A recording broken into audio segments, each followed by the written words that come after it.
정부의 의대 증원 정책에 대한 집행정지 신청 항고심 결정이 이번 주에 내려질 전망입니다. 재판부가 요청한 근거 자료들을 충분히 제출했다는 정부, 그리고 거기에는 과학적인 증거로 볼 자료가 없었다는 의료계가 신경전을 펼치고 있는데요. 취재기자 연결해 자세히 알아보겠습니다. 이문석 기자. 네, 사회부입니다. 네, 전국의대교수협의회와 대한의학회가 정부가 제출한 증거 자료에 대해서 평가 결과를 발표했는데 그동안 비판했던 대로 과학적 근거가 부족하다는 평가죠. 네, 그렇습니다. 두 의사단체는 정부가 법원에 제출한 자료 중에 의대 2,000명 증원을 객관적이고 과학적으로 설명한 근거는 없었다고 평가했습니다. 회견에 앞서 오전에 정부가 낸 자료 40여 건을 먼저 공개하기도 했는데요. 보건의료 인력 중장기 수급 추계 연구, 의사 인력 적정성 연구, 그리고 보건의료정책심의위원회, 줄여서 보정심회의록 등이 여기에 포함돼 있었습니다. 이 가운데 2,000명 증원 발표 직전에 개최된 지난 2월 6일 보정심회의를 두고 정부와 의료계가 공방을 펼치고 있습니다. 의료계는 이 회의에서 2,000명 증원 얘기가 처음 나왔는데 회의 전부터 결과가 이미 보도되는 등 정부가 정한 내용을 통보한 자리였다고 주장했습니다. 직접 들어보겠습니다. 이 보정심은 2,000명 결정을 통보하기 위한 회의였지 도대체 몇 명이 필요한가? 논의해봤더니 2,000명이구나 하는 걸 결정한 회의는 전혀 아니었습니다. 정부는 그러나 앞서 열린 중대본 브리핑에서 이 같은 주장을 요목조목 반박했습니다. 한국보건사회연구원과 서울대학교 등 세 기관의 전문가 연구에서 2035년까지 의사 10,000명이 부족하다는 전망이 나온 사실을 강조했습니다.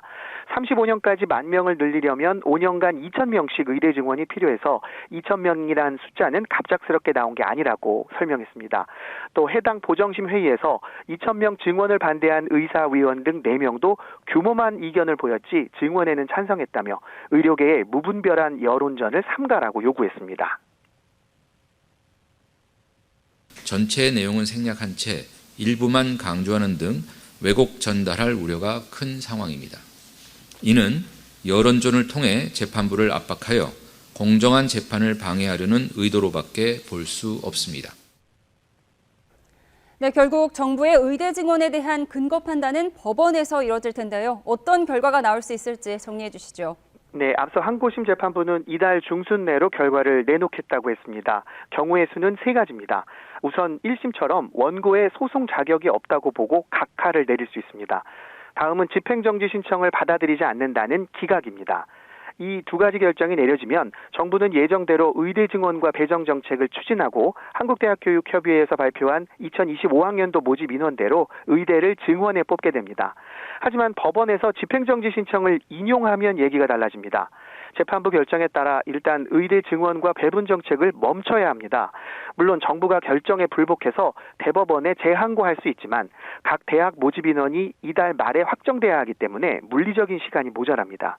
다시 말해 내년 학년도 의대 정원은 올해 학년도 기준에 맞춰서 동결되는 겁니다. 병원을 떠난 전공의들도 이번 주까지는 복귀하지 않으면 전문의 시험에 응시할 수 없는 상황이 되는데요. 따라서 여러모로 이번 주 안에 나올 거로 보이는 법원의 집행정지 신청 항고심 결정이 의정 갈등의 중요한 전환점이 될 전망입니다. 지금까지 사회부에서 YTN 이문석입니다.